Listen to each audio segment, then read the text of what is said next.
pagpapatunog ng daliri, magkakarayuma ka ba talaga? Ang sarap sa pakiramdam, di ba? Yung papatunugin mo yung daliri mo, sabay may crack na tunog. Pero sigaw ni Lola, itigil mo yan, magkakarayuma ka o arthritis pag tumanda ka. So manginginig ang kamay mo. So relax. Kasi 2026 na, panahon na para malaman ang totoo. Myth lang yan.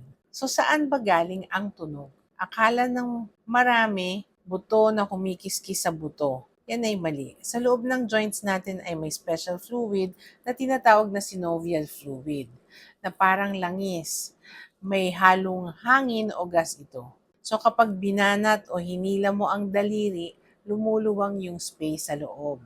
Nagfo-form ng bubbles ang gas at kapag pumutok, yun na yung pop. Yun ang naririnig mo. Pero, warning, kung sobra-sobra ang lakas ng pag-crack mo, pwedeng humina ang grip mo o ang hawak ng kamay mo o mamaga ang mga soft tissue sa paligid.